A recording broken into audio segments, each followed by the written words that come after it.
Right now, I think I'm at 180 of those in my PGI show. Nice.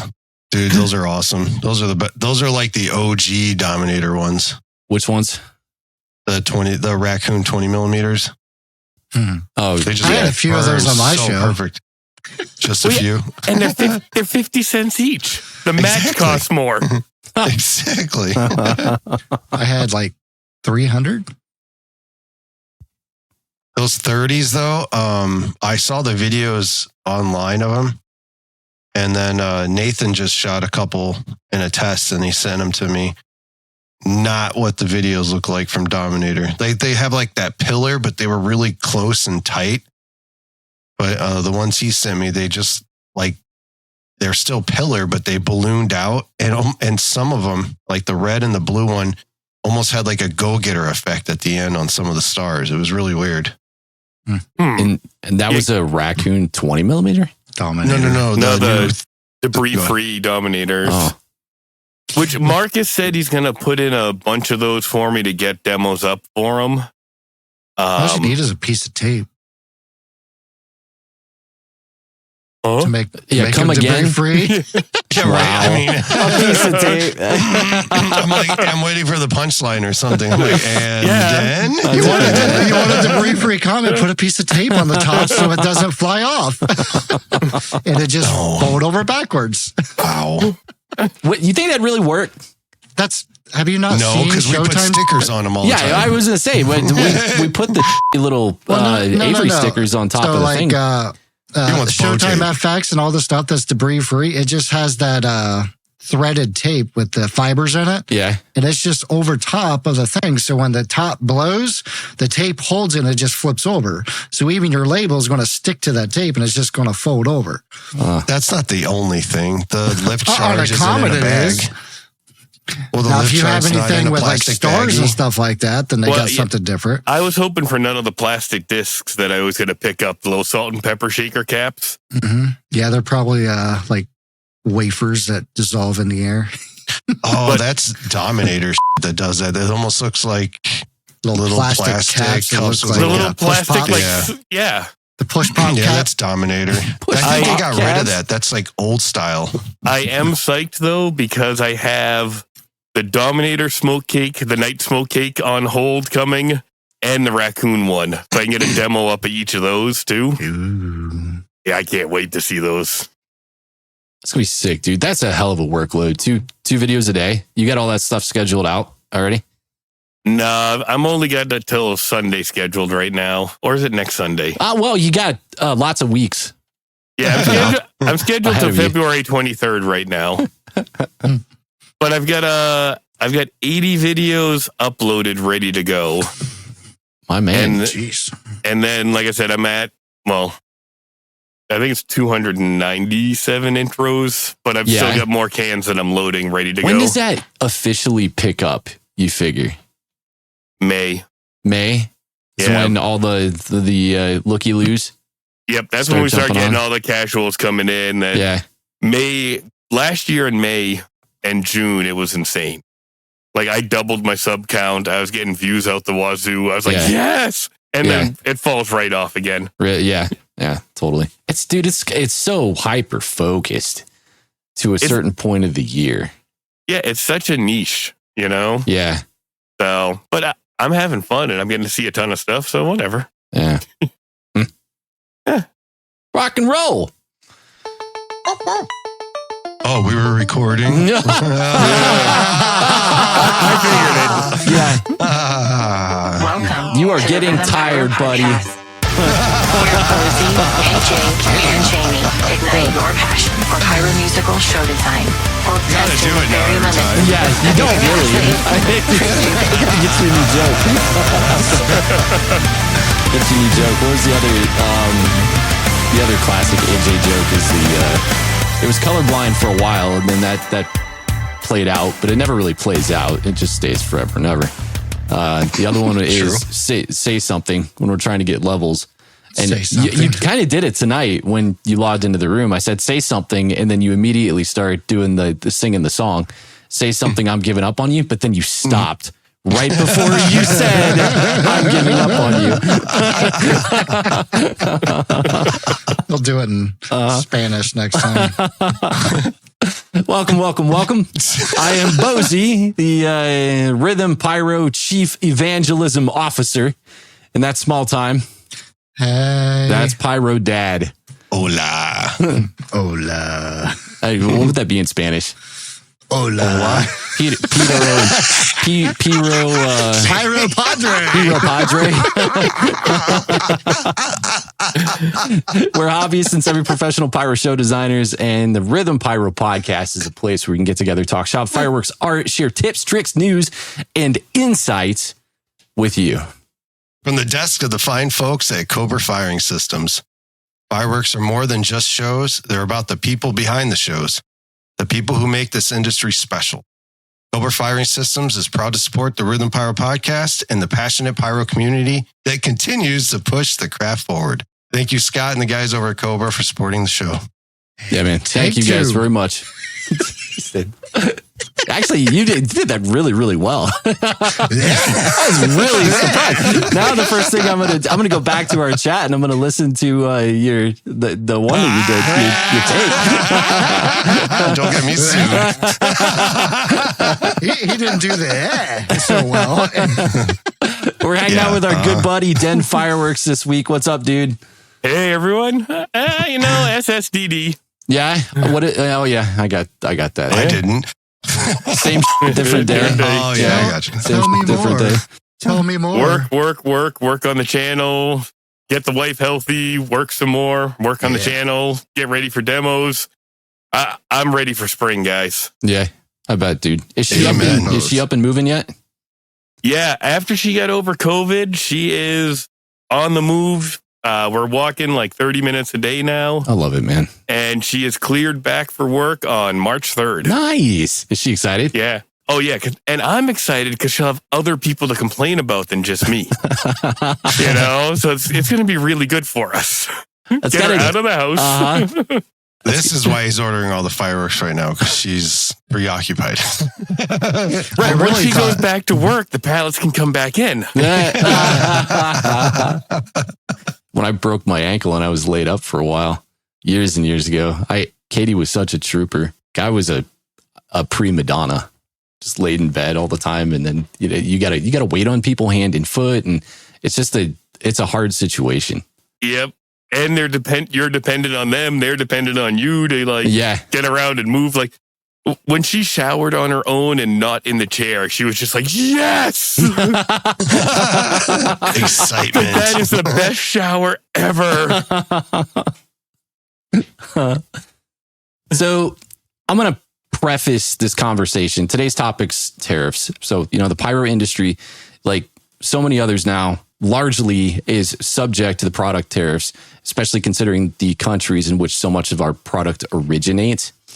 I think it's important to note that, all of us here today on this episode, we're providing our opinions and commentary on tariffs from a consumer's perspective. And those thoughts and opinions should no way be considered representative of any of the industry, product manufacturers, supporters, vendors, retailers, etc. Of course, it wouldn't be this show if we didn't say something like, we're complaining about prices, Hulk smash, yuckity yuck. But it's my hope that by the time that we get done laying out what the tariffs mean for the cost of a good time, that we can also kind of help you brainstorm on some avenues to optimize your costs as a smart consumer. And we realize that that's hard to do. It's extremely hard to do when across the board, so much of what the United States imports that pertains to the fireworks industry comes from China. We're largely reliant upon that economy.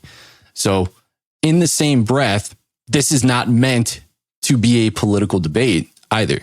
I do believe that after a couple of days worth of deep thought on all of this, there's no real way to discuss tariffs and their impact on the pyrotechnics industry without really dipping into some of those economical truths that exist. But those trade relationships make up a greater symbiote circle. Let's set the stage for the discussion. we'll come at this from a couple of different angles, since both Pyro and technology come out of China, and they both play a huge role in the costs that we bear. So as of February 4th, 2025, pyrotechnic devices coming out of China, all of our fireworks, are now subject to that overarching 10% import tariff coming out of China. So pyro devices were exempt when the tariffs of 2018 went into place. I believe for a hot minute there, they were considered part of the goods that were going to be tariffed, and then eventually they became exempt. However, they are now tariffed at 10%. Technology, semiconductors, passive electromechanical components, sub-assemblies, all of that stuff is also subject to an additional 10%. That 10% is on top of the tariff that was already in place for technology coming out of China since 2018. So how do you guys see pricing changes affecting the different levels of our industry? And I guess in the context of that question is big display companies versus small display companies, hobbyists, who gets hit the hardest? Consumers.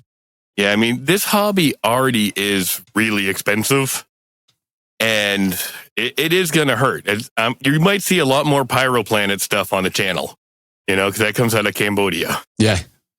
That's a good thing. The fact that that product originates from a different country, that is one of the ways that the industry can kind of circumvent tariffs. Now, that being the case, I think like Pyro Planet, that doesn't happen often. I don't know what the percentage is of pyro product that comes out of countries other than China. I just know, doing some research, I mean, it's like 90% of the product that we utilize here in the United States. And that's across all classifications, display fireworks and consumer fireworks. It's about 90% comes out of China. But that's one way to circumvent it, is find manufacturers and exporters in different countries that aren't subject to tariffs. Yeah, but I mean, we've got Pyro Planet in Cambodia. There's some Mexico producers, but they're going to be hit. There's some in Brazil growing, that are growing, but the vast majority is China. Mm-hmm. I mean, we can't get around that. I mean, I think we were talking a little bit this prior to recording. While it's going to take a hit for everybody, it's not a huge hit when everybody looks back to 2021 shipping cost. Like what fireworks were selling for then compared to what this 10%. Yeah, that was a big update. That was a big update. Yeah.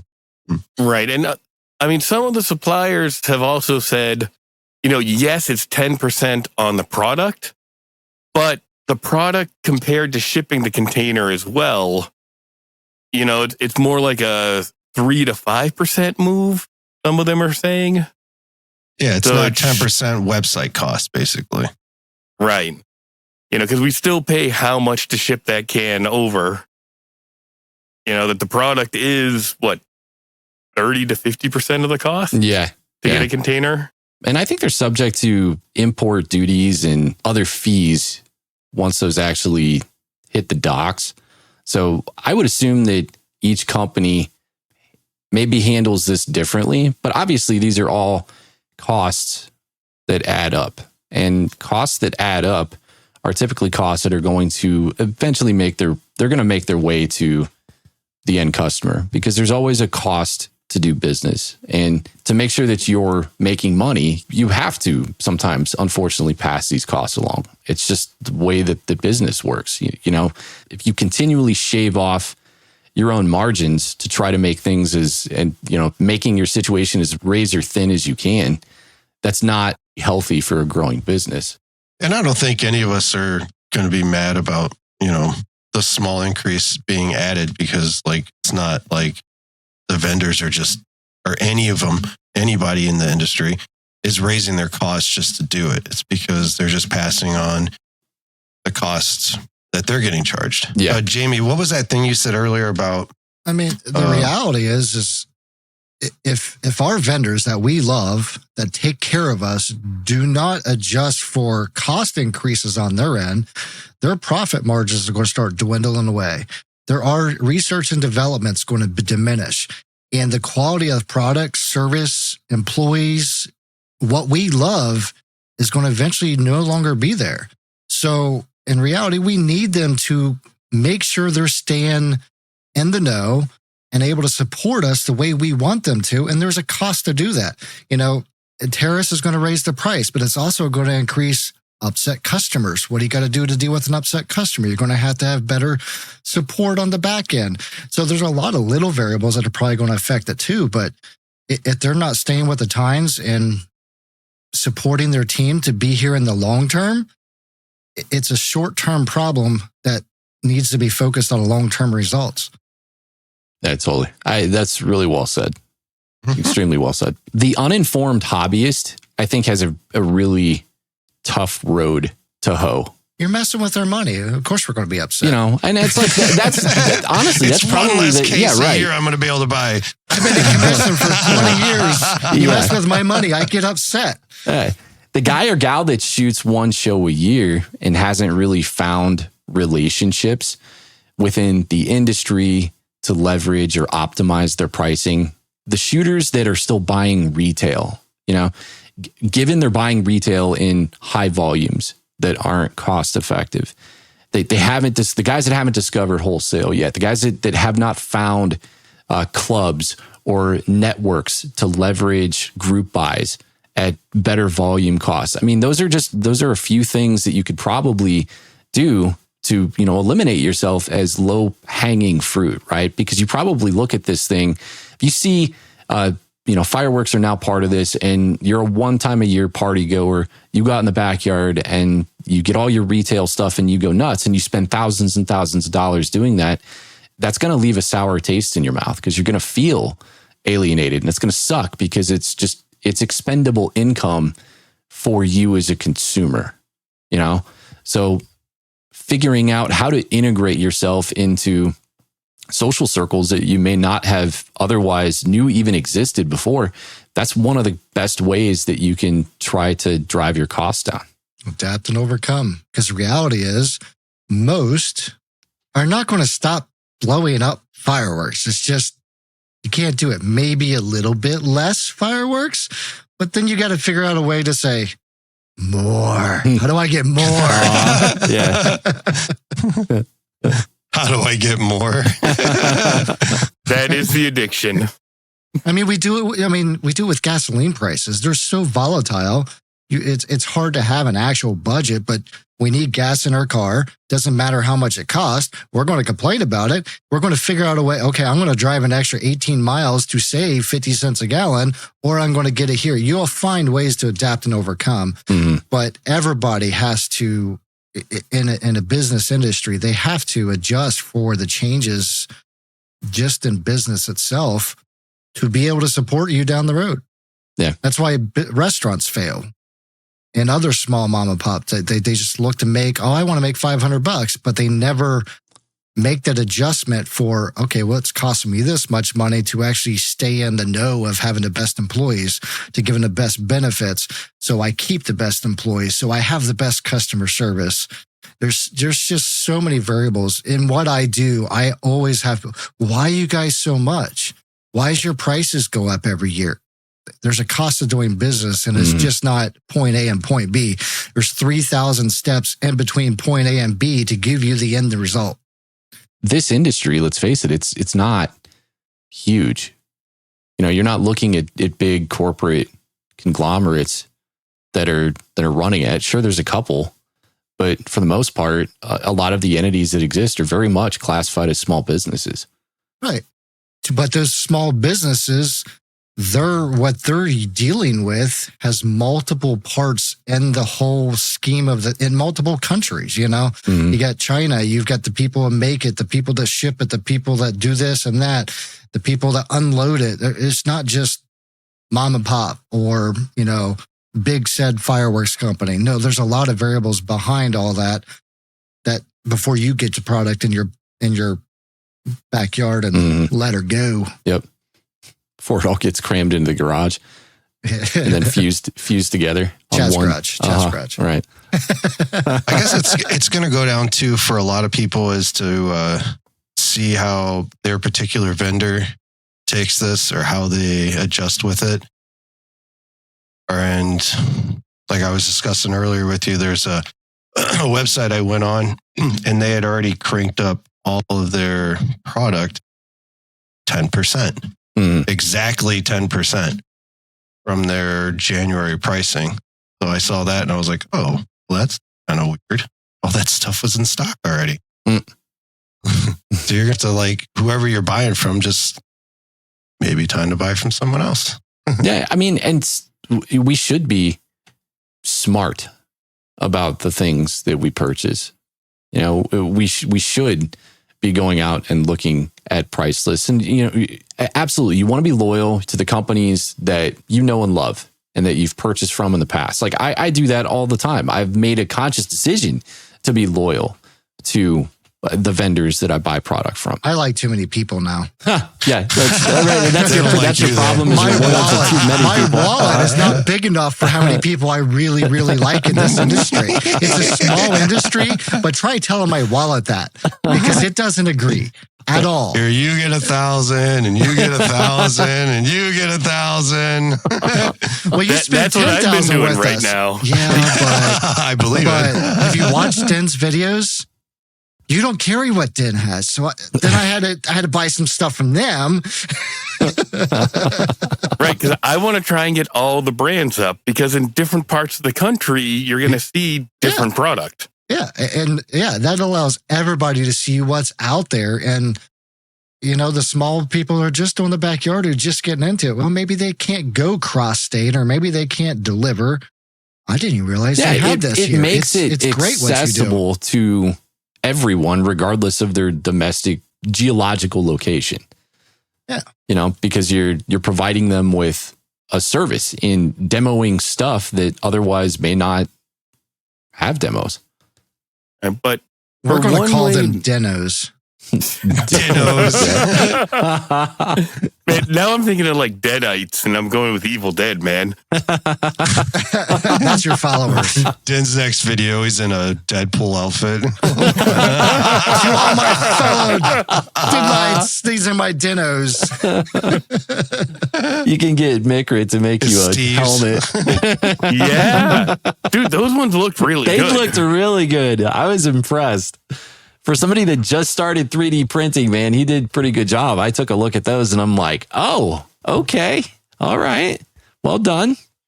Maybe write those settings down. Don't forget them. But one thing everyone really should look into anyway, though, is definitely joining a club. Yes. Even if you are a once or twice a year shooter, my club dues, I save so much more on the group buys. And when we're on the forum and it's like, okay, guys, I really want to get 4 of these, you know, it's a 12-pack case. Who wants to split it? Yeah. So I can get that variety and the better price. And I get a club that's going to teach me, work with me, let me borrow stuff, be able to talk Pyro. Product that you didn't know about. Right. Well, how many times have you been to club events, and other than paying your dues and traveling to the event and buying food on the way to or from the event, have you shot fireworks and got a chance to scratch the itch, and you didn't have to spend a dime on product? Right.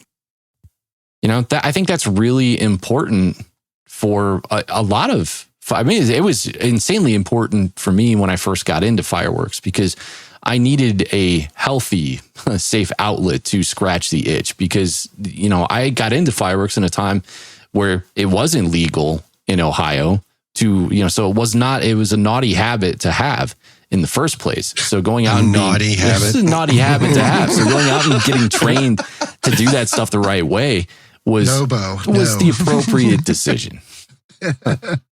It was the adult thing to do. It was the adult thing to do. And my dad is the Boy Scout of the two of us. Is he really? Yeah. Oh yeah. He's the he's the Eagle Scout. He'll have you know. Bo couldn't find it. Bo couldn't find his way out of the grocery store without his damn GPS. Is what he tells people.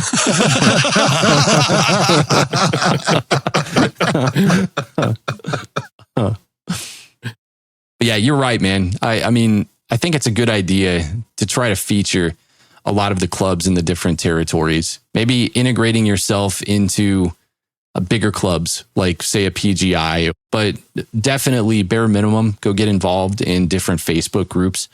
Search, for Pyro Universe or Pyro Enthusiasts, Pyro Hobbyists on Facebook groups. And then from there, put yourself out there and just tell people where you're from. Plenty of people will chime in and say hello. And if they don't say hello, then I can guarantee you that they're forwarding your message to somebody in the territory in which you're in to pass your contact along to get you integrated with somebody who can reach out about joining a club. Yeah, absolutely. Clubs a club or a group buy. And I mean, I wouldn't be able to afford the channel if I was doing everything retail. Mm. And if it wasn't, okay, the club is getting, between all of us, there's 80 different items that are coming in. All right, hey guys, can I get 4 of those and 1 of those? And, I only need 1, guys. One cake. Yeah. Till I shoot it. And then I want a whole case. And then I'm like, why didn't I buy 3 cases of this one? Oh. Well, that's right. I don't have any more room. What other creative solutions can you guys think of off the top of your head? I mean, because obviously we covered networking and group buys and things like that. But what else? I mean, if we really try to dig deep here. Well, now you're getting into strategic use of your fireworks. Instead of shooting off an entire cake or a whole case, maybe you strategically use 2 cakes in 2 different segments of your show instead of using all 4 at once and overlay them a little bit better. You start utilizing quality versus quantity, and you still have just as good a show. If not better. Tell Bo to slow down. No, he doesn't have to tell me. It's like what we got to do is we just got to don't test anything anymore at all. Yeah, don't test anything. We'll just watch Den shows. Then you test it. Yeah, make sure you test it every single quarter. And then you send us the most recent performing video, and then that's what we'll use in our sims. That's it. Well, going back, you said trying. networking. I'm trying. You said networking. What about just also networking with people at not even just club events, but like, for instance, CobraCon? People are traveling from all over the United States. If there's something you need that's available out by them, they can grab it for you from their vendor, and there's something you might be able to get for them in return through a vendor that you're good with, kind of thing. And that's a good way to meet shipping. Well, save on shipping, and it gets you maybe that. make a friend. That too. Even if you don't like them, Yeah. That's like number 6 or 7 on the priority list, but friends are good. I mean, there may be one person in this room that's traveled quite a bit for me, but hey, I'm stuck with them now. Wow. But it has its benefits, I guess. Friends with benefits. AJ messaged me 6 years ago and he's still here. Yeah. I still pick up the phone. He still knows everything. It's been longer than that. What are you talking I think it has about? been longer than 6 years now, hasn't it? Wow. 7, 8? God, has it really? Actually, no way. It might be long. No way. Dude, you came out in 2018. No, 2019 is when you came out for the show. And then I was talking to you for over a year before that. Stalking. I God, dude, I can't believe it's been that long. I got the S. That's the silent, I guess. Jesus, it seems like just yesterday. Can I have your script? No, bro, you don't understand. It's not like that. Everybody else Sorry, has Tito's was talking. I'm at product list. AJ's I'm going to do it, Amber. I'm still going to do this. it. I don't know the words. I did. I hit send. I did it. I did all that. It's like everybody asks me if I can have their carcass. And I'm like, what? Your carcass left over your cakes, Dude, I'm quite sure that all of us have done that at some point on a show, though. Because I remember doing it to measure out racks, for building racks. I would love going to events And I'd be this just random dude that went out to like glad hand people and like, hey, how you doing? My name's Bo. I'm from here. So love what you did. Can I go through your trash? I think I can have that one of those tubes off the NOAB there. So get a load of this guy. What? You don't understand scientific knowledge. No, yeah. I got to take it home. You understand? I got to put it on the wall because that was at the time I hadn't found Brian and Craigco racks yet. I was just building Franken racks for all kinds of single shots. So like it was like I had to get the shot, and then I was like, all right, well, what makes sense for like a shot finger when I build this thing? Like, what's going to make it the easiest to zip tie to? Zip ties. The answer is none of that. Yeah, call Brian. Hindsight's 2020.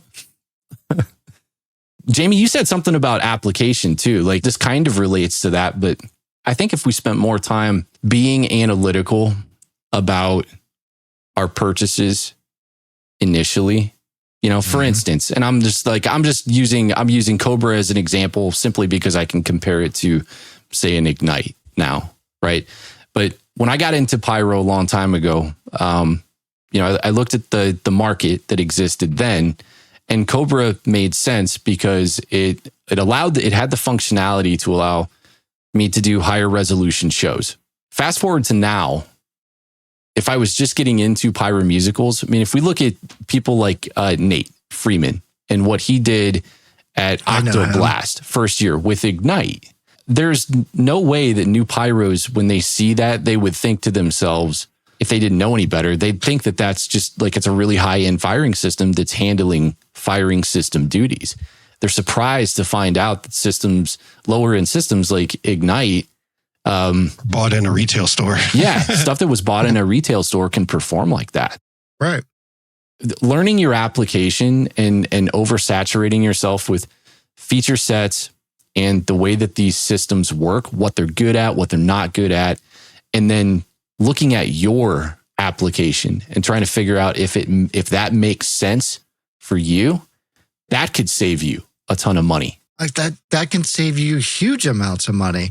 Well, rewind back to when I bought my first COBRA, I've spent hundreds, if not thousands of dollars making modifications to adapt because I was kind of learning on the fly versus if I had maybe looked into them, maybe joined a club, seen how things were actually utilized, talked to people in a real one-on-one, and took all that information back and be like, okay, this is what this system can do. And this is how I want to use it. I've seen how they did it and this person did it, and take those applications and be like, and design that perfect system based on, like you said, the way you want to utilize it. Because every person is different. And that's what I love about COBRA is it's so modular. It can be utilized for every single Pyro out there, some shape, way, or form, from the minuscule amount of work to the most advanced Pyro musicals. You just need to know what you want. And then you actually need to talk to somebody and maybe get your hands on it and see it in use and be like, oh, that makes sense.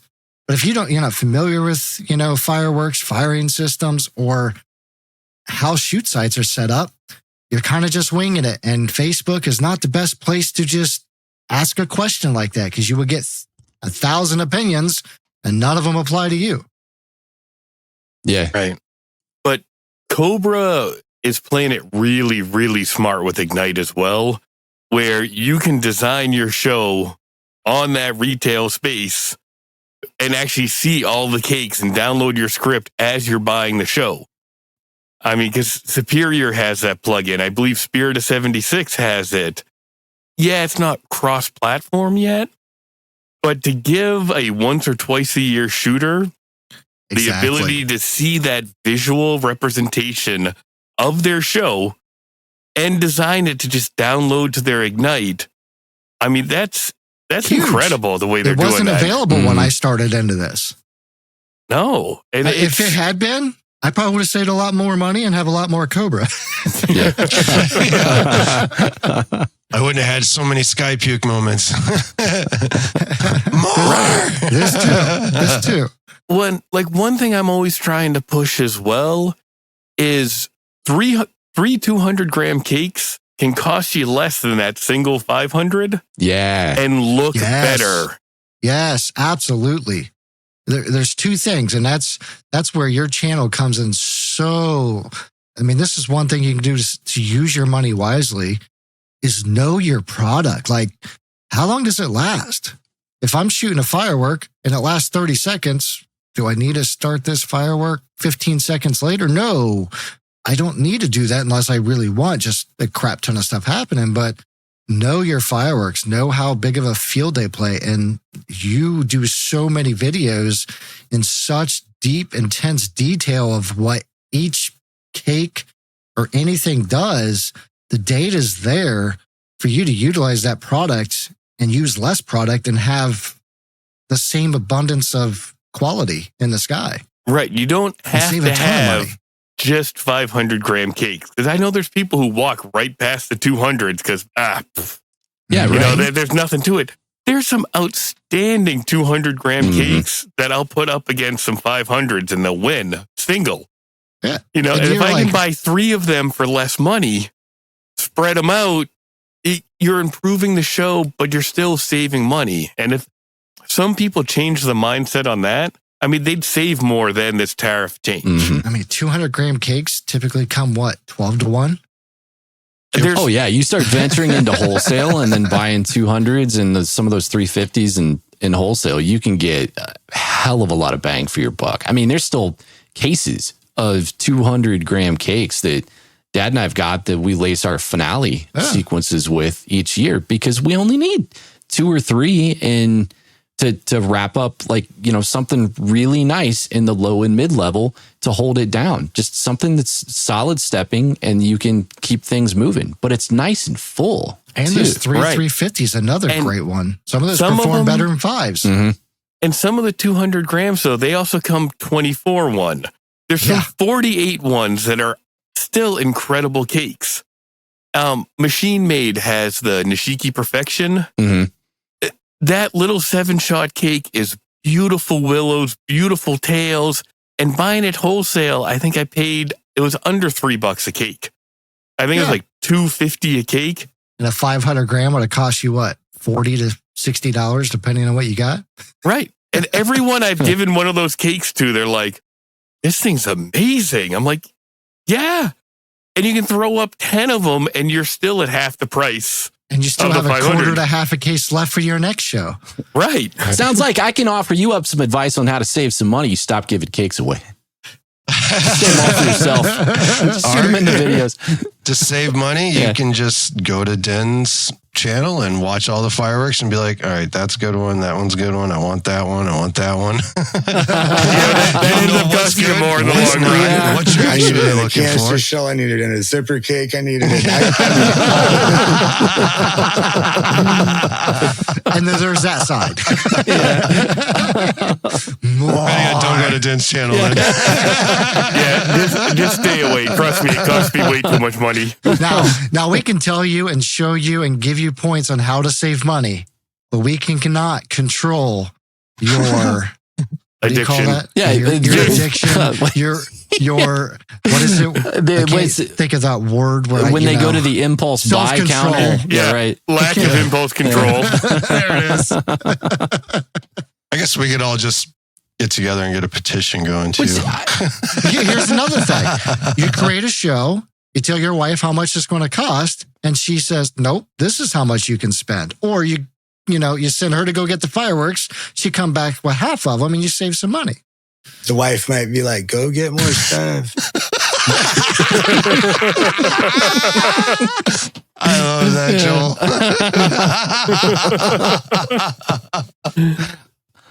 Yeah. I mean, from a consumer standpoint, we use the money that we make because we love to shoot fireworks. It's a hobby for us. We're using our expendable income to have fun.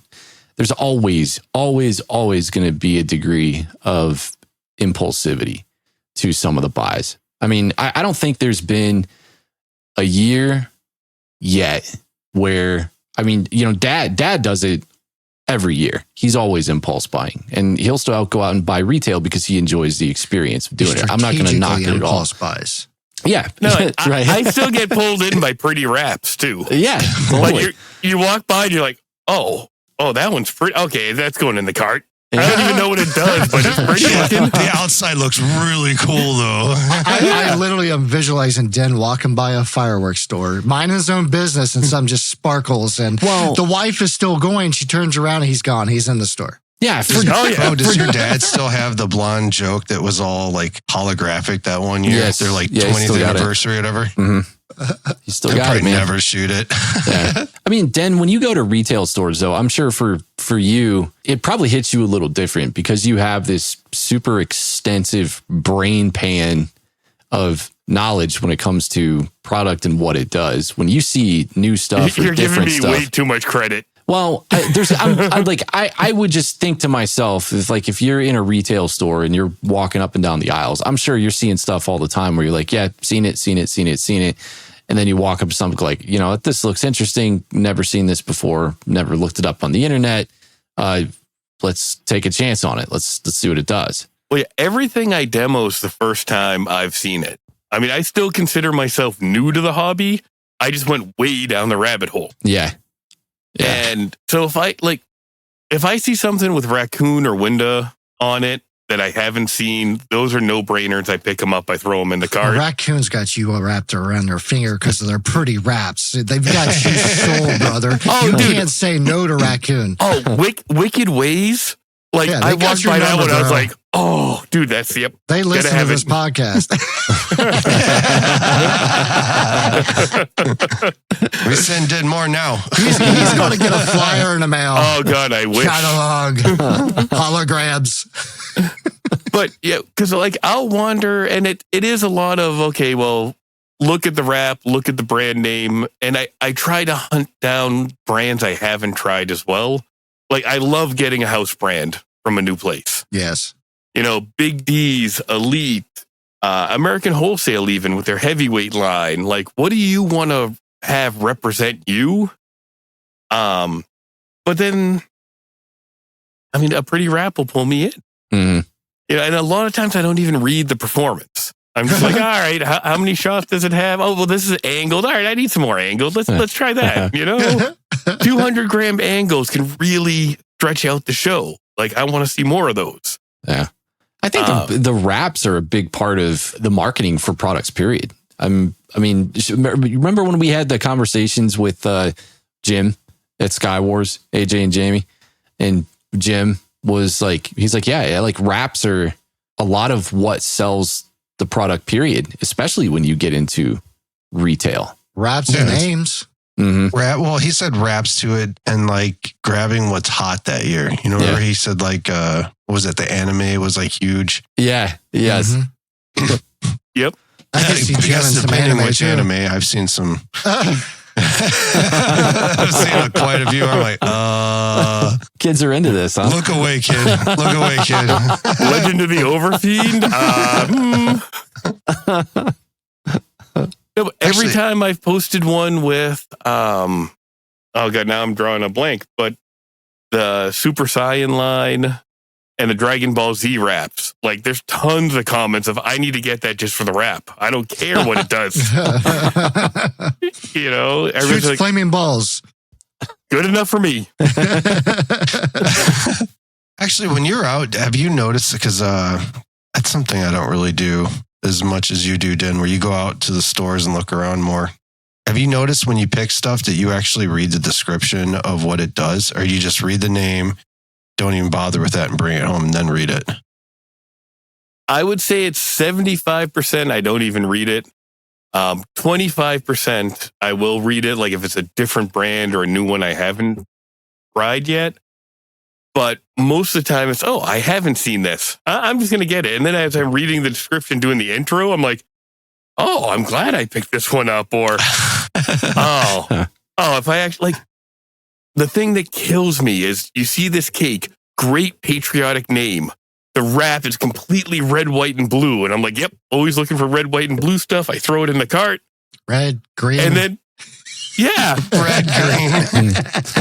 There was one. It was purple, yellow, green. There was not a single red or blue break in it. It was like purple and yellow and orange. And I'm like, but the rapper got you. Yeah. And then he's like, I actually like the purple and orange. Well, I do, but I bought it to get a red, white, and blue segment, you know? Yeah. That's why we should watch your videos so we don't put that into our patriotic song. Right. Or you should read the description, but I'm lazy. Tell me this. How many times you bought a firework because of the size of it or the shape of it? What? It's so big. I mean, what was that one firework that was just ginormous? You're like, oh, that's going to be big. But all it was, for show. It was just like nine. It's just this little tiny 9 on a board or something like that.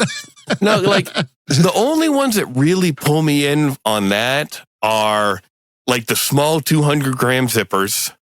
Because if I see a 72-shot, 200-gram zipper, that's a no-brainer for me to pick up because I can send up 3 of those and spend way less than a 500. Yeah. Individual shots. Or like the little 1-inch mini NOABs. Like I got those just because they're funny and they're cute. But mostly like when I see a really giant cake, I tend to kind of avoid those. It's because you're smart.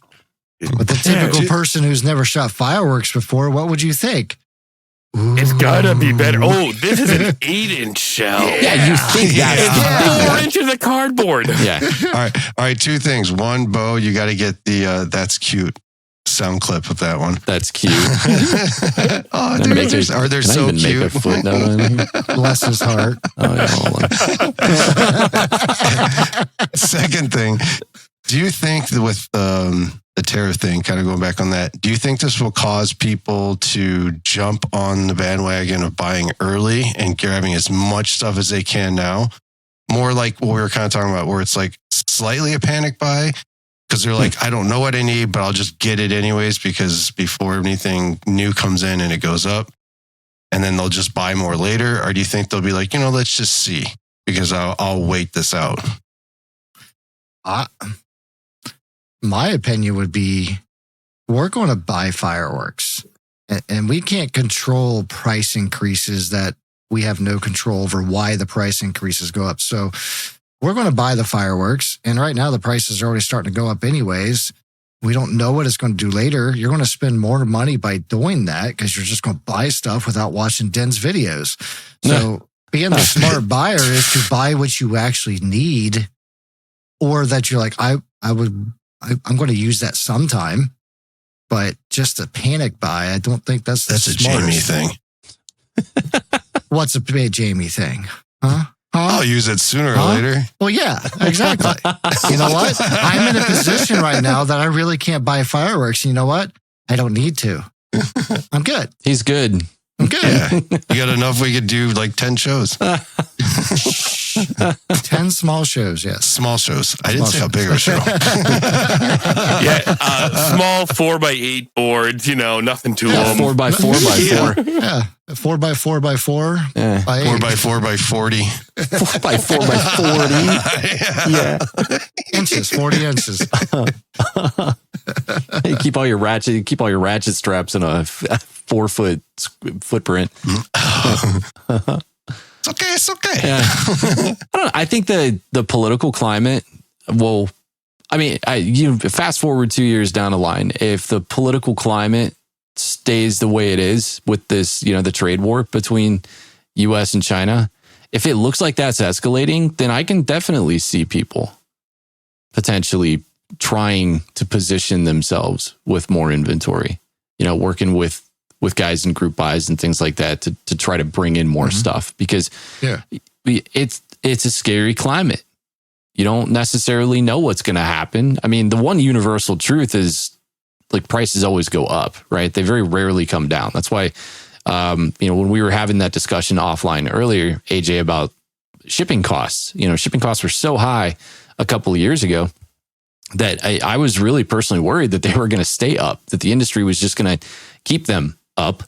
and that they're paying anyways. Yeah, right. Like people, people are paying it, and we can make out really well on this. So let's just, as an industry, keep prices up. But that did not happen. I was pleasantly surprised that wasn't the same. And I know there were some other cynics out there that kind of thought the same, that, like there's no way that these guys are going to come off of this pricing. They're going to keep this inflated. And I really appreciate all these companies out there that are trying to be as transparent as they can. Totally. Hey guys, there's going to be some price increases. These are kind of why. We don't know the specifics of how much exactly it's going to be per se, because there's other underlying things that can cause the prices. We don't know how long it's going to be. We don't know the future, but for now, this is what's going on. We're not just going to, why the prices go up all of a sudden. Mm-hmm. They're doing what they can, and, they can't help it that this is happening. Yeah. So I'm not mad. I really appreciate it. Now, there is the negative side of it, but the reality is it is what it is. And I can't see the future, but I'm still going to shoot fireworks somehow. And their honesty to me and their continued high level of service is what's going to matter to me. You can charge me more if I like you. If I don't like you, if I don't like you, you're going to have to earn my business to be able to justify charging me more. I don't care, because maybe you shouldn't be in business because I don't like you. But if I like you, I don't want you to go anywhere. What's it going to take to keep you around so I can keep doing what I love, because you are the reason I do what I do? And that's not just in fireworks. That's in the equipment and everything. And on that note of, do I buy?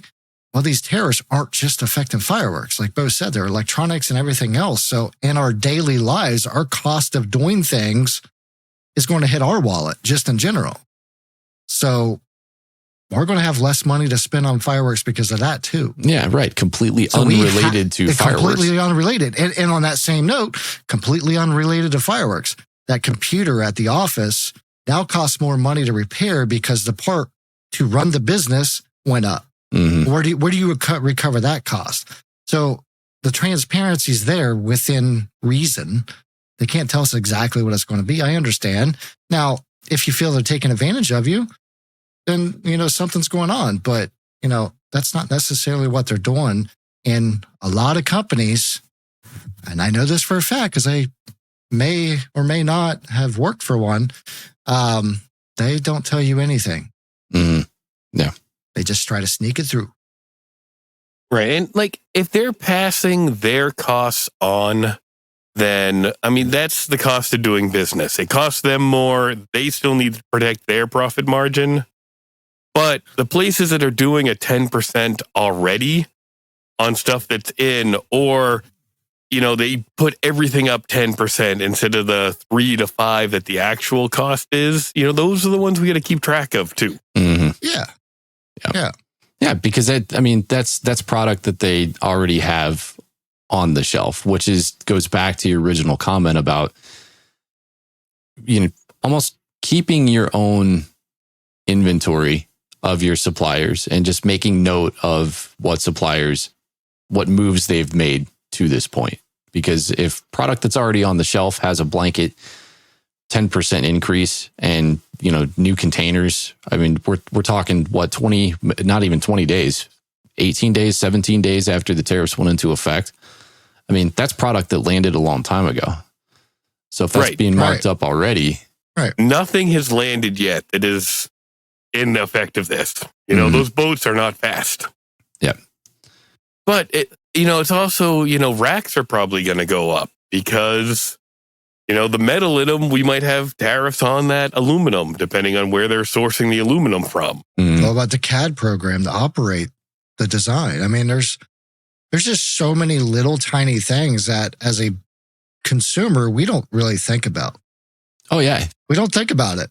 Every single point of traceability through a supply chain, by the time it makes its way to a retail shelf, everything goes into the cost of that product. And your resales are set based on the cost of that product. But the healthiest supply chain and the leanest supply chain is typically the one that's going to have the healthiest profit margin on top of it.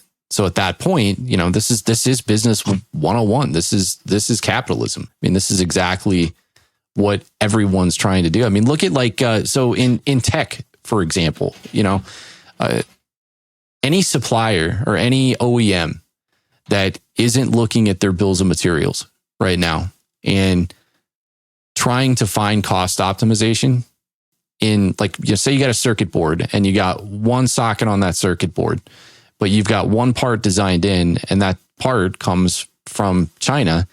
If you're not looking at that socket to try to find other potential alternatives for that socket that have a different country of origin, just to say that you spent time and resources on vetting it, then R&D is going to go up.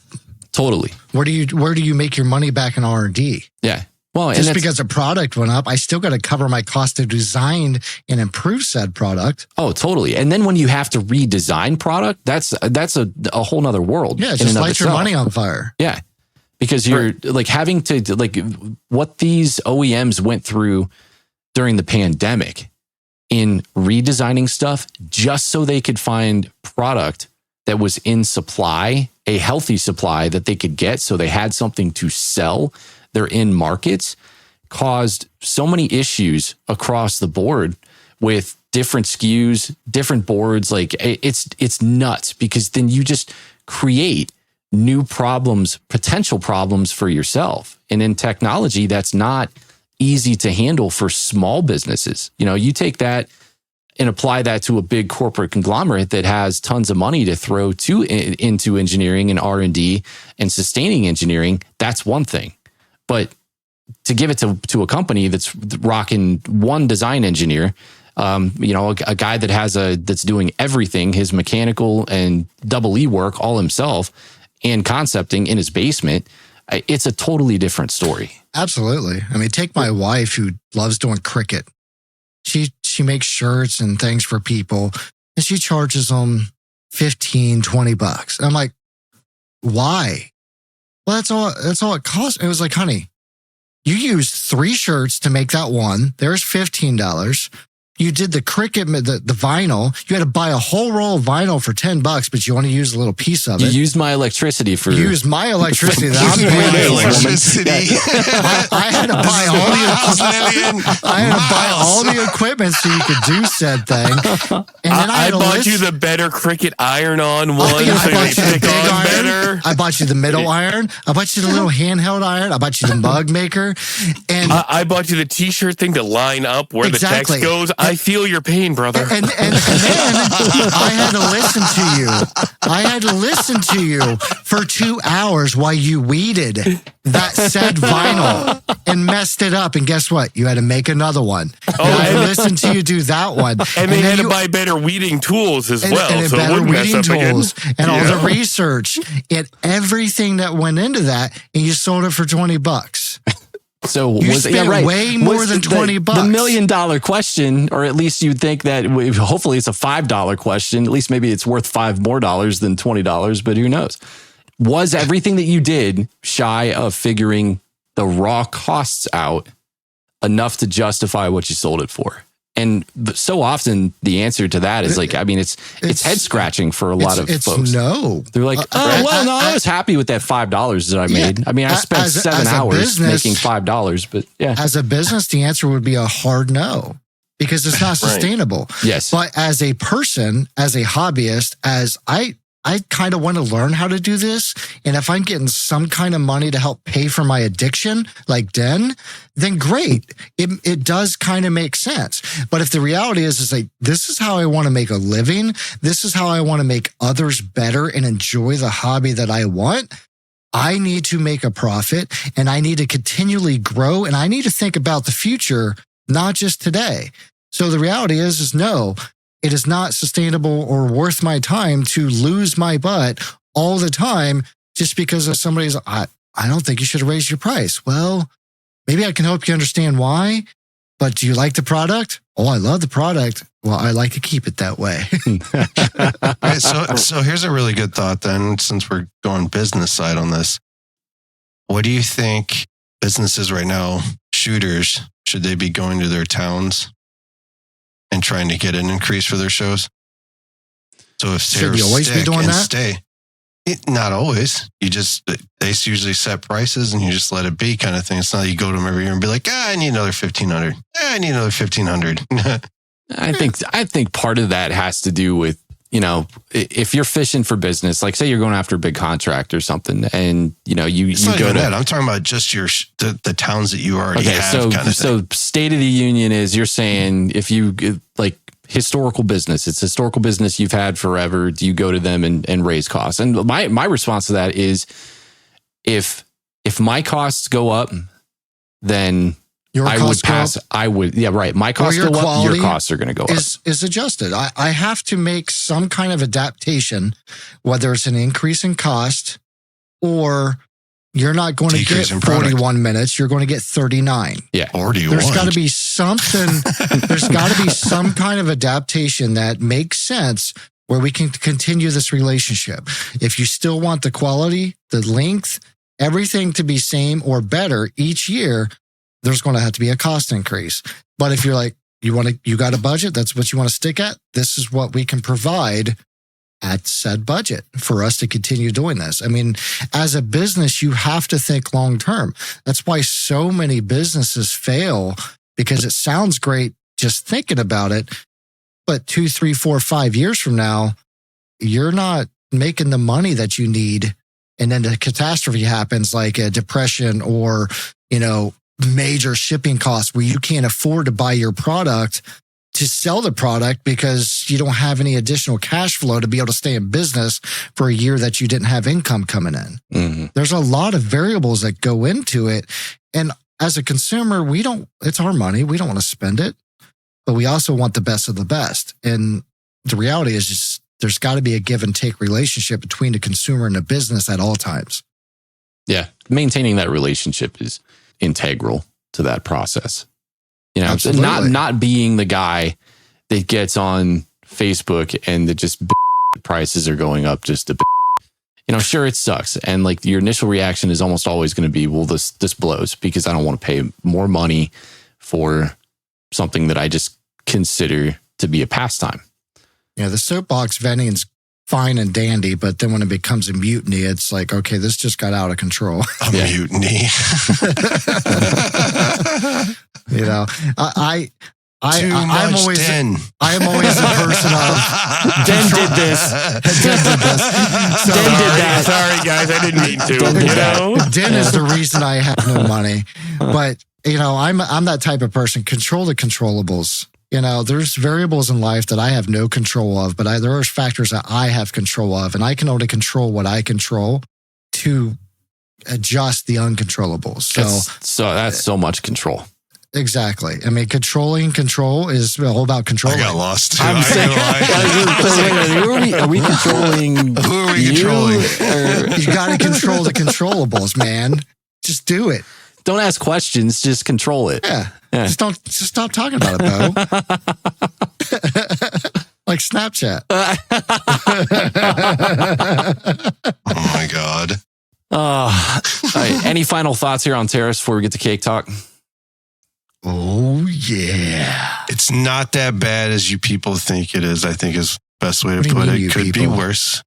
Everyone that's listening. Yeah. Oh, okay. I mean, kids, keep an eye on the markets, man.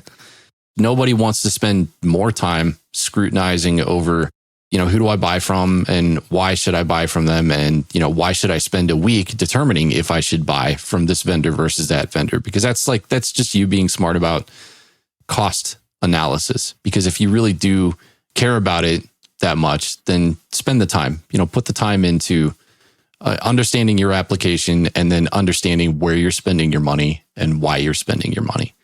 There's things that we can control, Jamie, and there's things that we can't control. Absolutely. And it's my money and I'll spend it where I want. Yeah, right. Dan, you got any last thoughts on tariffs?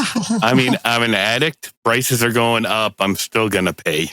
Hi, Dan. I might trim it down a little bit, but I'm not stopping the hobby.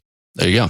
You got plenty of videos in the hopper from product that landed way before the tariffs went into place. So you're good to go. That's a good point, Den. If you're an addict, find your local Pyros Anonymous.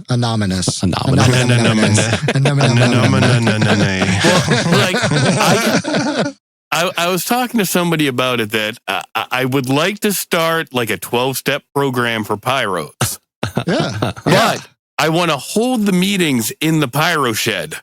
Well, so all of those addicts can look around at other stuff they want to buy, and then I can sell stuff to the addicts after the meeting. That's like holding the Alcoholics Anonymous in a hot tub filled with grain liquor. That's like doing it at a liquor store. To back them at a liquor store. No, Jen, the first 11 steps of the Pyros Anonymous are, I will not buy fireworks. I will not buy fireworks. I will not buy fireworks. I bought them. Oh, look at that one. Oh, I didn't see. Oh, that one looks really good. Oh, fireworks. I hate fireworks. Sobre pasteles.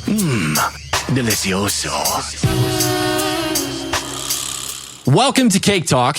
It's a segment of the show where we bring in our subject matter expert, than fireworks. There's none better, says I.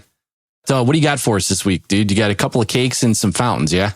Well, yeah, because you guys kind of threw down the gauntlet that, find me a fountain that you can use in a show. Yeah. And I took that seriously. Oh, man. You know, I'm not going to back down from you guys. Now, with this new technology, though, do I have a nice chat way to send you guys these links as well? Okay, so, yeah, there is. If you go to AJ, Jamie, you guys are going to have to show where it is. Oh, there's that guy right there. I got it. I got it. Yeah, maybe the big friggin' chat icon picture. That might be it. Mute. Look at them apples. Ugh. Where is it on mine, though? It's a little bubble window on the top. I got it. I had my window scrunched up. All right, so the first cake that we are talking about is one I'm actually fighting to make a VDL for it now to use in my PGI show. You don't say. Yeah, and I'm having a witch of a time trying to get it to work. Yeah? Don't you have this one? Hold on. What is this? This is Monster Bash by Epic. Oh, wait a minute. Do I? I think you do. You got it because of the name. Continue. I'll let you know. Sorry. If you do, how much is that going to set me back? Hold on. $6. I mean, you guys made me buy my own shirt. I won't start you for it. Well, he really knew exactly how much it cost. That was really quickly. He said $6. Plus 10%. Yeah, plus 10% tariffs. Sold. I'm still buying it. Okay, go ahead. So Monster Bash is one that I split a case with my club on a Fireworks Forever group buy. As soon as I sent up the demo of this cake, I emailed Marcus and I'm like, dude, I need you to hold 2 cases for my spring order because it is the effects I love. We get a nice little strobe horsetail quick to falling leaves. Yeah. Then we get a nice flying fish break. To me, it is just a beautiful cake. The last row of breaks, I'm going to rip out of it. I'll just throw that in other places. Yeah. But the falling leaves and the flying fish completely make this one for me. It's a great one to cut apart, and I'm going to make a bunch of slices out of the 2 cases I have coming. This is one that's only a 2-1 case, though. Mm-hmm. So it is not 4-1, it's 2-1. The price is still good on it, but I think this is just a beautiful one to use. It's stellar variety, man. And that last row is great. The last row is great. I can use it in a bunch of places. Green strobe is not a super common effect. So and you got the tails, so you can really use it for a hit point somewhere too. Where you want to. That's a perfect example of how to compete against price increases of any sort. Is, hey, I've got this cake that I can use in so many different areas of my show versus, what was it, 60 seconds long? Yeah, just do everything to slow songs and then use really long burning effects. Yeah, I want to use and then tear songs. it up, and then you save a ton of money. Yeah, exactly. Right. Space it out a little bit more. And one of the demos that I shot the intro for that I'm waiting for spring. Well, there's 2 of them. Like I've got Too Fishy by Winda and Piranha Panic by Dominator. Oh, I got that one. And for the demo, I'm going to demo one normal, but then I'm actually building a couple slices out of them too to show, hey, let's rip this thing apart and make it something more that we want. But that's a future one we'll be talking about. Yeah. But Monster Bash, Epic has some really nice cakes. Mm-hmm. I've actually got a lot more coming in on the Group 5 we got going on right now. I am. I admit it. I don't admit it's a problem yet. I just admit that I'm an addict. Never. I haven't admitted to the problem yet. Right. I am an addict. So I reached step 1. It's amazing. That's enough. It's amazing how Pyros never seem to get there. I accept that. We just joke that there is a step 1. We never actually get there. Right. It's no one needs to take that step. No one's half the battle, okay? This cake's truly a testament to why consumer product is wonderful for Pyro musicals, because you can get such a variety of effects in one item. Absolutely. Right. And I plan on breaking this one apart. The flying fish are going into one song. Yeah. The falling leaves are going into another song. The breaks I'll just throw up in the finale at the end. And I'll have it spread out over the 5 minutes of the show. Yeah.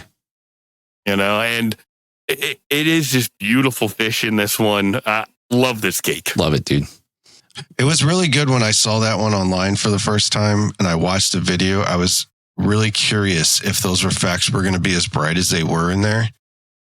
And then when I shot it as well, it's just like your video. It's looks just like that. It's really vibrant too. That's the best part. Yeah, the falling leaves are nice and bright. The strobes are beautiful going up on it. And they're not like besides obviously they're bright, but they're not like burn quick and then dissipate kind of thing. They actually have that nice long hanging effect to them, and they burn like that. And this is another thing. You buy a case of this instead of buying 4 cases of those effects. Like, hey, these covers what I need for my show. I bought 1 case instead of 4. You start looking at these videos and be like, that's what I need. That's what I want. You buy that instead of buying everything else. Now, you can still buy everything else. You just need to admit you have a problem. Not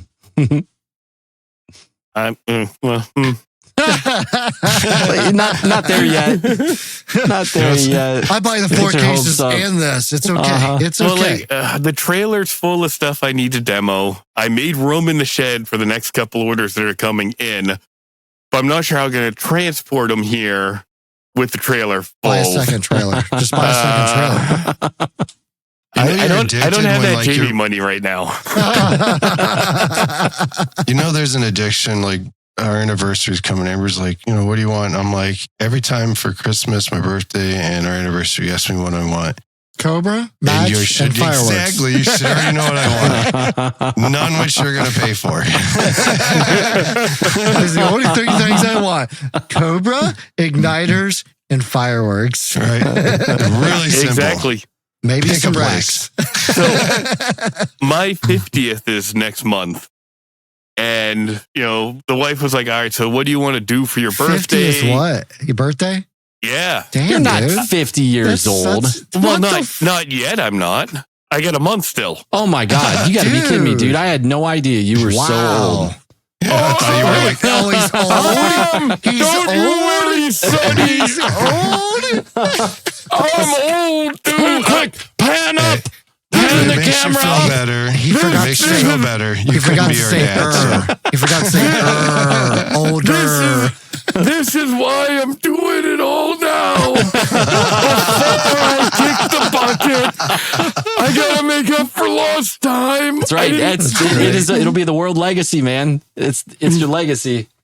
Right. I'll have the YouTube logo like on the gravestone with a little QR code. We got to gray that beard on the bear. We do. Oh, dude. Recolor the bear. I had one person comment on, this was just like last week or the week before on the Phantom video I did. Yeah. And they're like, wow, that's the first time I saw you. I didn't think you were that old. Good for you. You're doing good for your age. For you. When do you find time to do this? Is it like in between bingo and when you go to the drugstore to pick up your Metamucil? Does a nurse take you out to help out? Like, do you have like a shelf on your walker? You carry them out there? Is that what you put them on? You have a wagon for your scooter? I sent the comments to the wife and a couple of my friends, and they were rolling. That's too funny, dude. Rolling. Good for you. Good for you. It is good to make sure you exercise the joints. I was like, I didn't know you were that old. I would have never guessed. I am, Sonny. I would have never guessed. I would have pegged you a day over for like 42.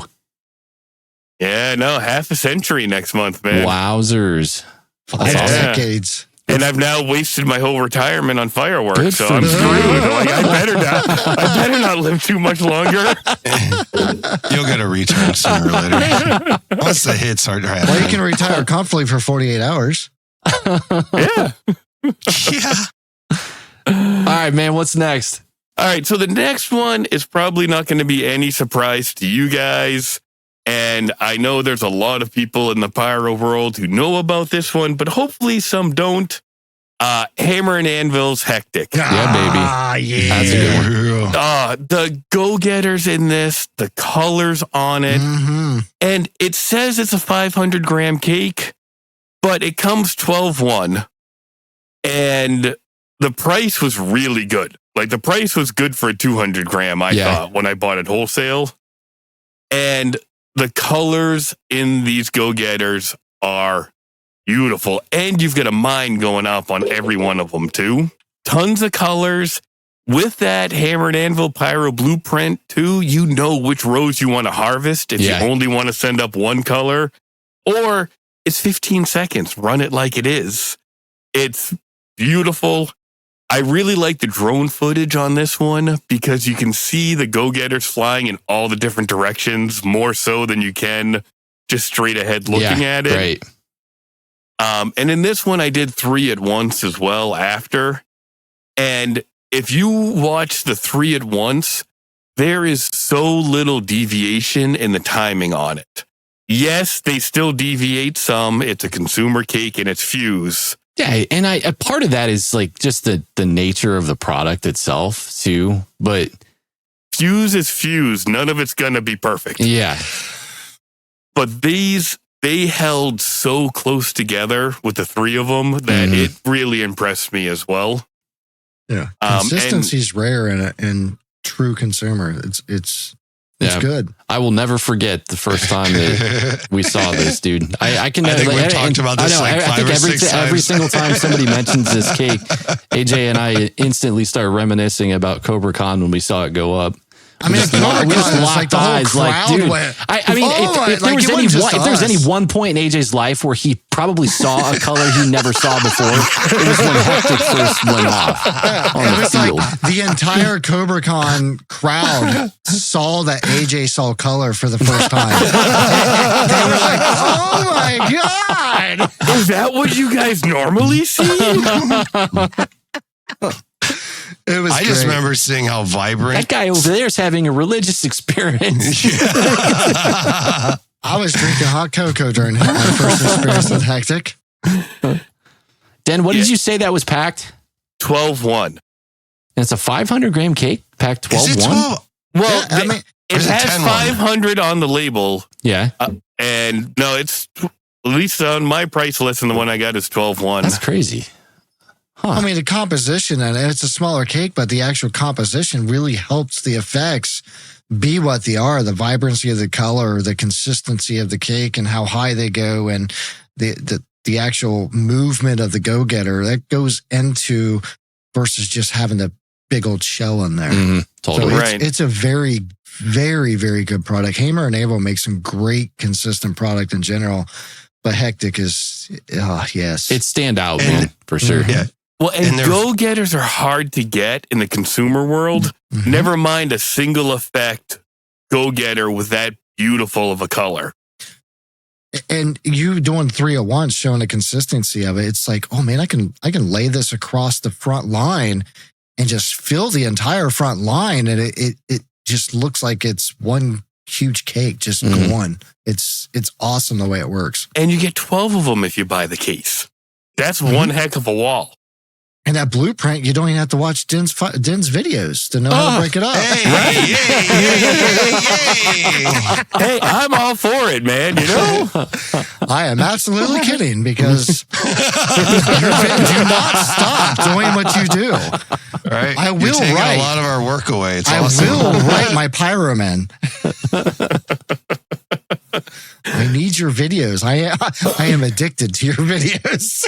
So, well, I'm going to try and keep 2 a day going until the 4th, as long as the weather improves. Your videos are like when I take my wife, me and the wife go out to a very, very high-end, expensive steakhouse once a year. This metaphor ought to be good. You know, one way or another, we figure out a way, whether it's buying gift cards at a discounted rate. We save all year to go to a high-end steakhouse, not just because the food is so much better than your chain store, but the experience is, bar none, completely different. And the atmosphere, when they come with just the little everything. crumb wiper to get everything off the tablecloth. When you get off the tablecloth, when you go up to go to the bathroom and you're gone for 48 seconds and you come back and your napkin's folded every single time. My wife dies laughing. She's like, they folded your napkin. Like, that makes her He came back, so he happy. folded again. It was weird. It was just as weird as the first 4 times he did it. I actually, one time, I unfolded my napkin, went to the bathroom again within like 30 seconds. Came back, it was folded again. It was the best thing ever. But we do that because it's an important moment in our life. You know, me and the wife have been married for 21 years. And we, for the last, I would say 6 years, we had this experience. We got to experience it via, you know, a work event. And you're like, wow, this is special. So we made it a point to come back, and that has become our ritual thing. When I go to another steakhouse, you know, my favorite steakhouse, whether it be Outback or Longhorn or Texas Roadhouse, the experience, or it's just not the same to me. It's like, it's really made me turn my nose up at the service I receive.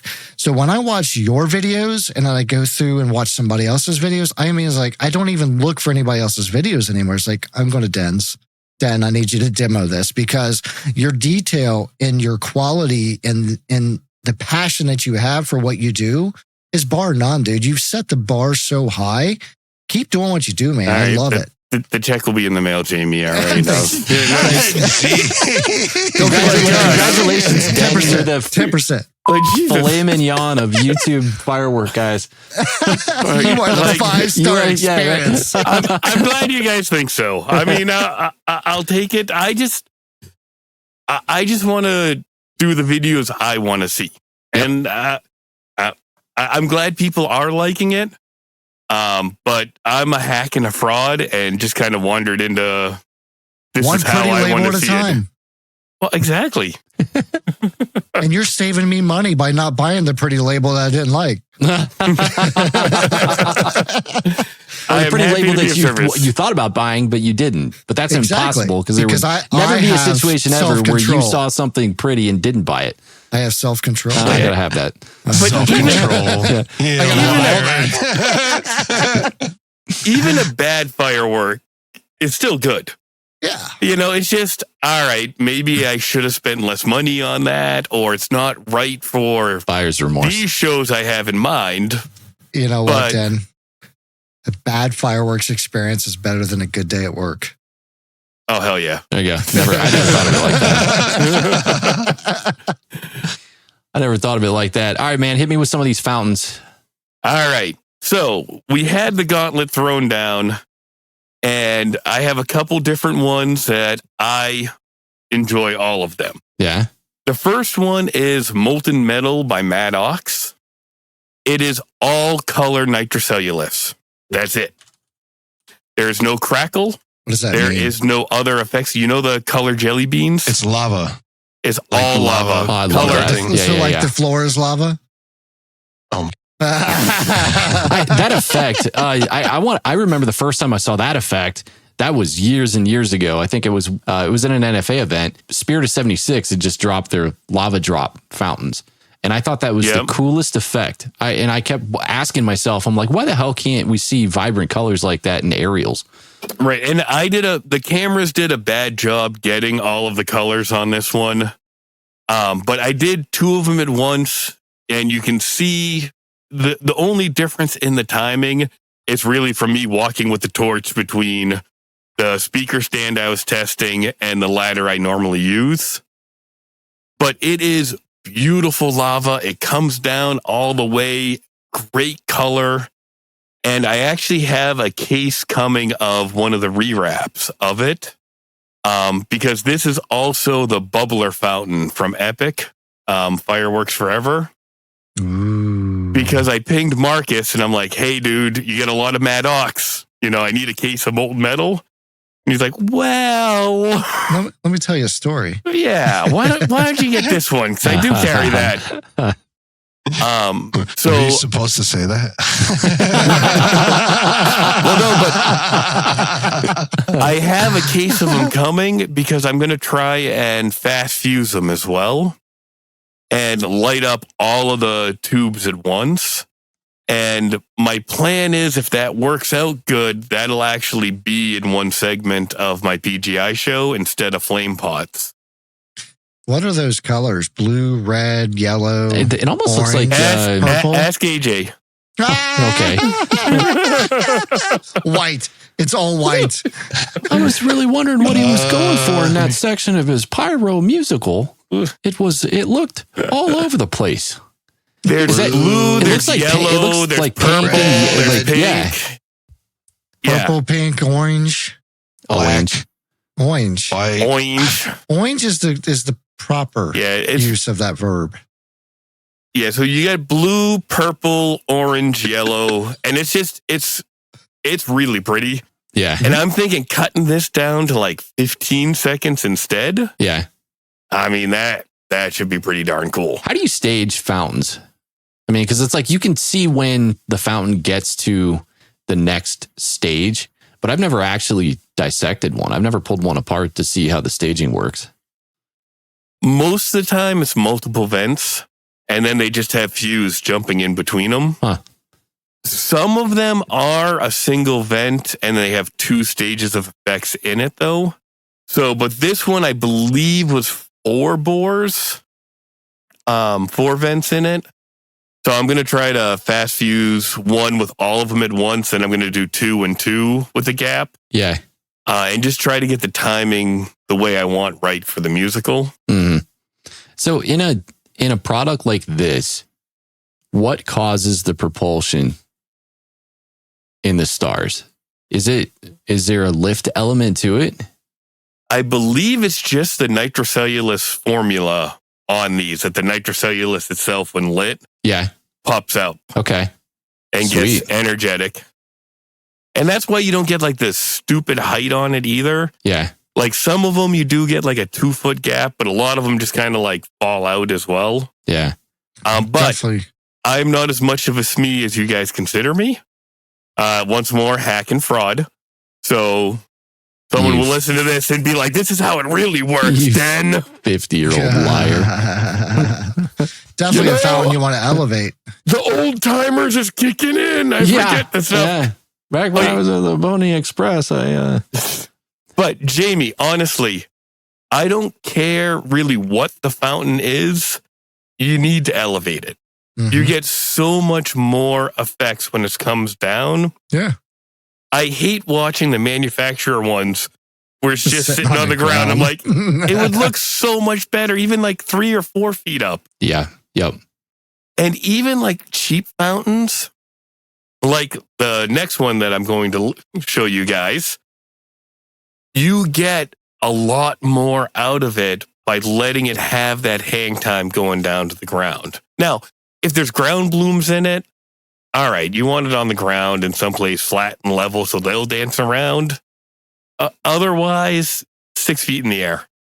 And those speaker stands, it was $42 for 2 of them. and they fold up nice and small.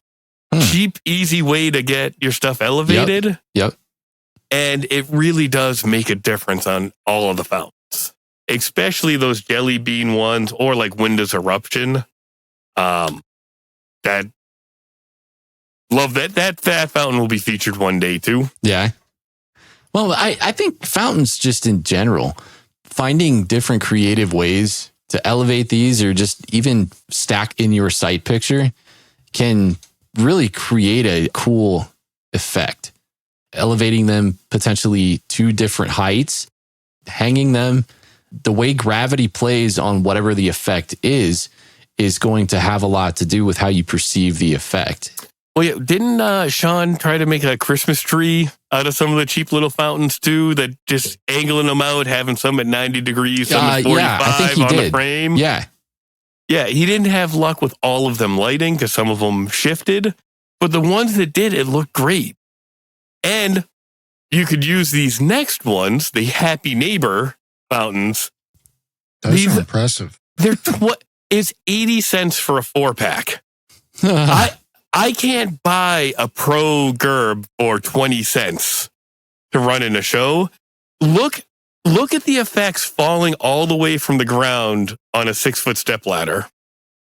Yeah, it's still burning on the ground before it finally goes out. Right. And that's 20 cents for a fountain. Now, and then at the end, I put 3 of them together. Yeah, and look how sick. much the height grows off of them as well, because they all amplify each other. That's 60 cents going up there. I mean, why would I want to buy a Silver Gerb for $2, $3, $4, $5 Pro line? When there's a lot of heft to that too, especially when it's in the peak of its burn. Yeah, and they're little tiny inch and a half. Yes. You could do a whole wall and actually have a waterfall going on. Put them upside down and just... I don't know about the upside down. Because with these type of vents, they might actually clog and explode. This is true. That would be pretty cool too. How many did you shoot there in that second? The second of them was 3. Okay. Point burst. Yeah, dude. Because there is a substantial difference in not only the height of the effect, but just the intensity of the effect between one of them and 3 of them.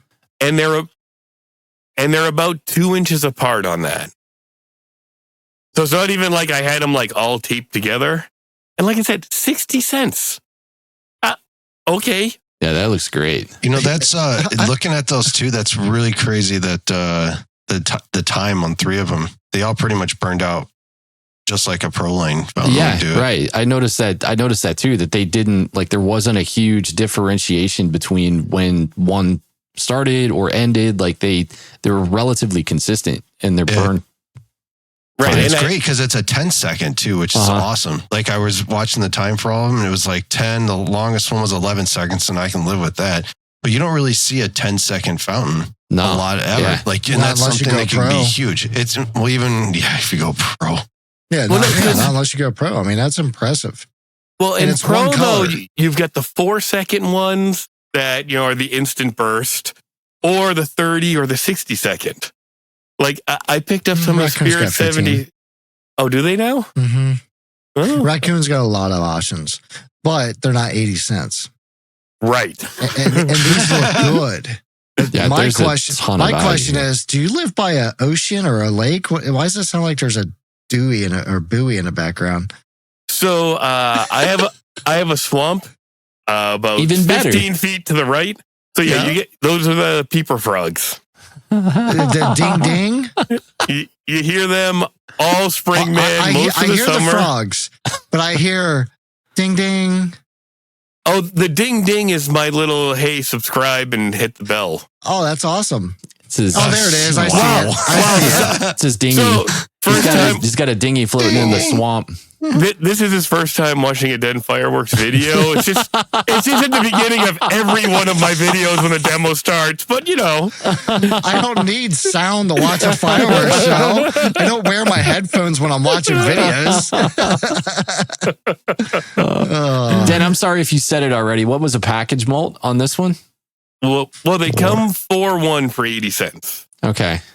I don't know how many in a case. I bought American Wholesale, and I bought 1 pack of them to try. I'd be interested to see what those come in a wholesale package. Well, let's see if they still have Happy Neighbor up there. Yeah, I'm looking online for it now. Yeah, but I want to split a case if anybody wants some. Brothers Silver. I'm sure they come in like 100 to 1. Well, they're $1.25 now. Tariffs. Yeah. But so they come 72 packs of 4 to a case. 72. Oh, wow. Jeez. Yeah. And right now the case is $80. Versus. Oh, I'm not signed in. Duh. Putting it out there. Hold on.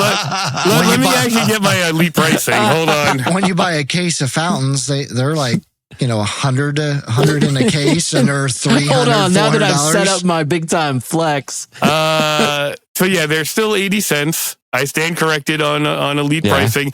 Oh my, $51.04 for a case.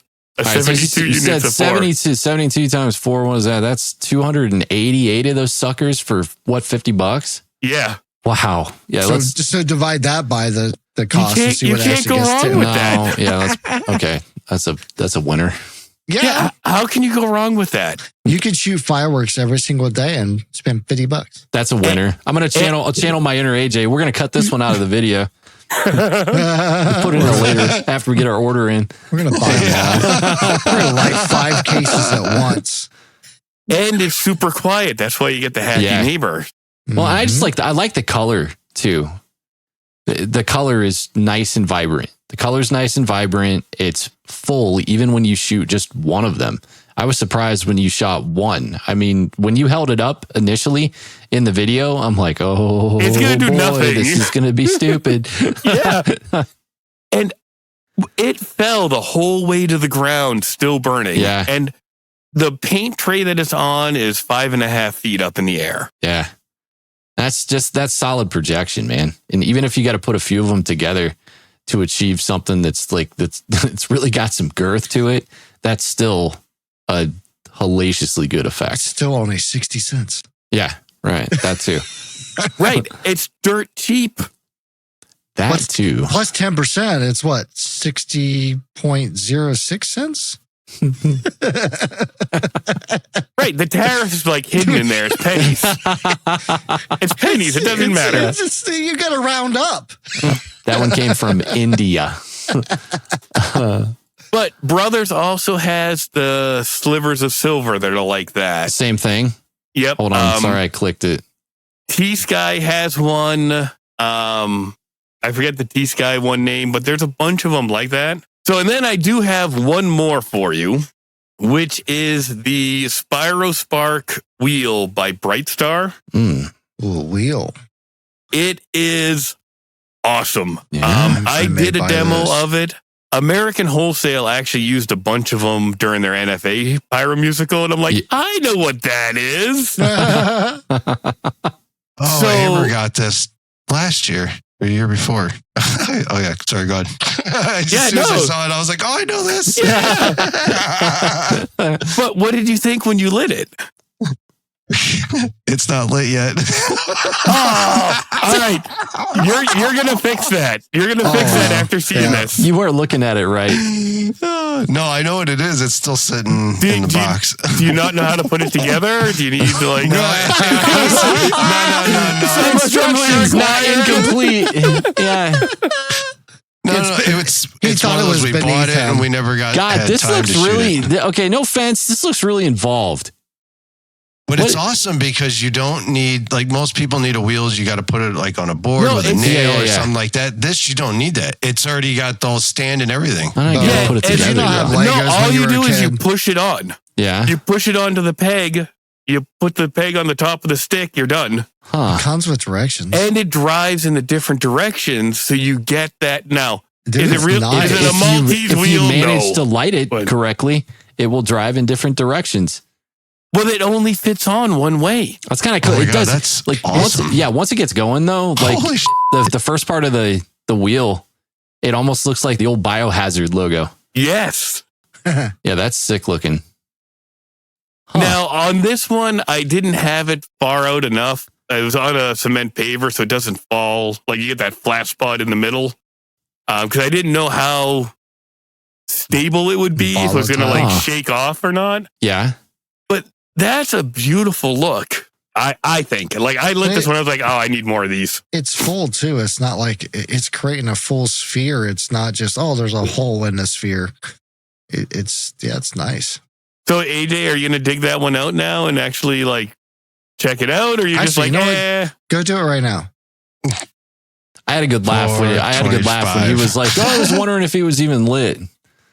No. I know. Because, like, I had another laugh inside, actually, when I was on mute and typing, when I actually saw it lit, and I was like, oh, God, he didn't see that? But then I realized you haven't shot it yet. It's just funny because Amber always gets those little wheels. So she bought this one because I had to stand. She's like, this one, because every time she buys one, I mess it up. Exactly. Yeah. And I'm always like, all right, fine, I'll just hold the 2x4. Here you go. And it's like, oh, this is sucky for your one little thing that you wanted. Well, so this one was perfect. And I was laughing actually at her for buying this. I'm like, you always buy this weird crap. And I'm kind of glad now I got to see what it looks like. Because now I know when we go to light this, she's going to look at me and be like, oh, yeah. And be like, oh, yeah, you like that? Yeah. I told you. He's going to hide it. He's going to hide it. That's what I was going to say. He's going to hide it and bring it home and act like he bought it. Be like, I got this one. I think you'll really like it. No, she knows what she's got. She knows her own stash. Keep that inventory tight. Like, yep. But that's actually we bought it retail. I can't remember the hell we got it at, too. I think we were in Iowa when we got it. Dan, did you get this one retail? I got that one at American Wholesale, too. Yeah. I just bought a single of it. Okay. What do you still have the price list pulled up? I'd be interested to see what those come packed. Yeah, let's see if they still. Oh my God! You know what that look like on the lake? It's going to be ridiculous. We're going to put an order in. They're going to go, what the hell are these guys doing? Could you imagine a reflection? Just reference Den Fireworks. Yeah, there's snakes and sparklers, and then there's what these guys just bought. I don't see it up there right now. Den bottom all. Pyro. I wish. That's one of the ones I only bought one of, and then I was like, dang it. You know, somebody out there knew and bought them all. Oh, look. Let's see how much they cost first before I say my next word. Completely around the lake, Bo. Envision this, Bo. 360 degrees around the lake, reflecting. Yeah, that'd be badass. That'd be badass. Yes. Radio around the lake. It's like, oh, okay, I couldn't get enough of my friends for different COBRA modules, so here's the deal. We're going to count this down. Everybody light. There you go. Good job. I can do 500 igniters in series. Around the lake. Yeah. Stab wire across the lake. It floats. All right. So I don't see a case pricing on it. Wait, why did it come up with here? Wait, what? Un momento, por favor. He's like, ooh, I want to buy that one. Well, no, I was searching my emails to see what I actually paid for it, and then like a different price list came up. Huh.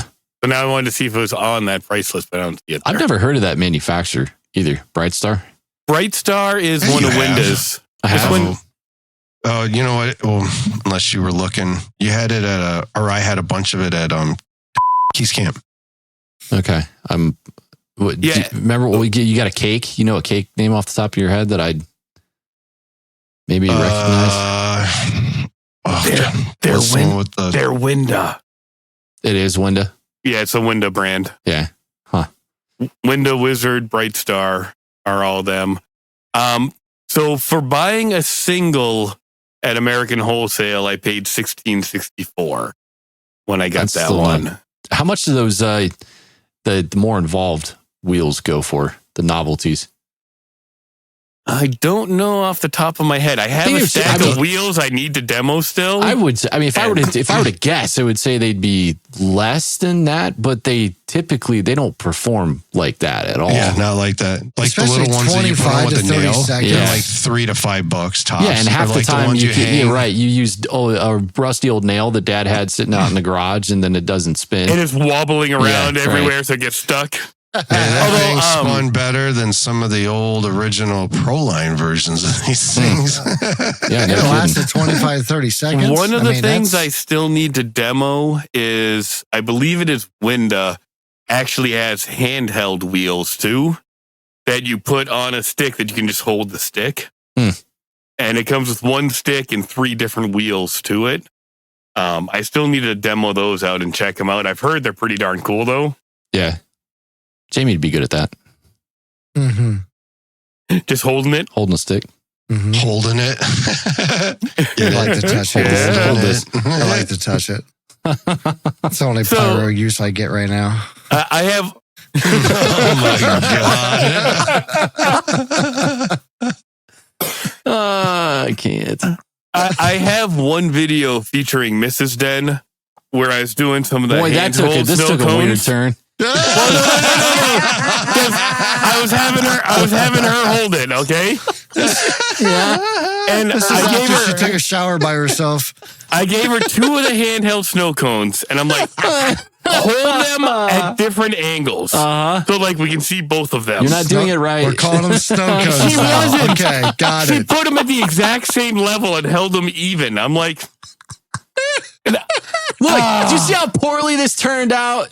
I was going to put you on YouTube, woman. I still did. And I look. With the preface, did you preface it in the instructions? She didn't do it right. You know, like when everybody's like video screws up or the sound screws up, and then everybody puts like a preface on the screen, asterisk, the sound f***ed up. My speakers are all bad. Dad, you did asterisk. She didn't do what I told her to do. Yeah, I put in the comments, I'm like, this is why you don't see her much. She can't follow directions. Like, you should screw it up.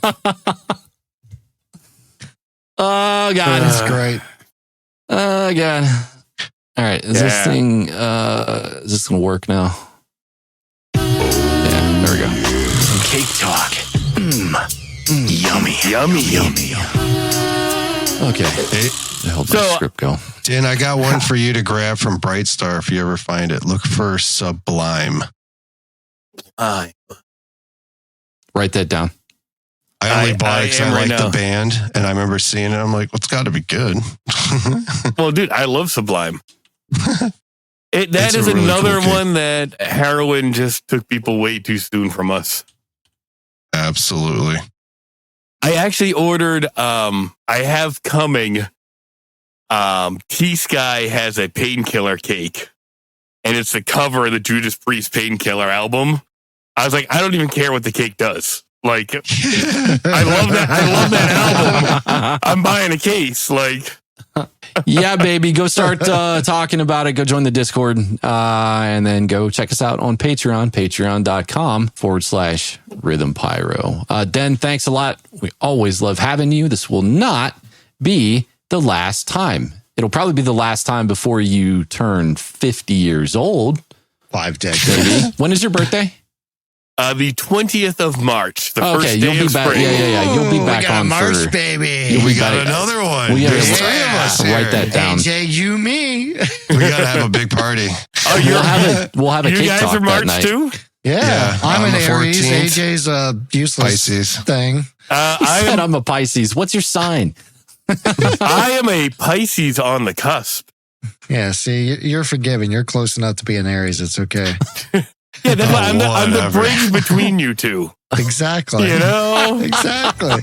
I'm the cream in the Oreo. Whoa. Stop talking about it. Stop talking about it. And go buy more fireworks. Stop talking about it.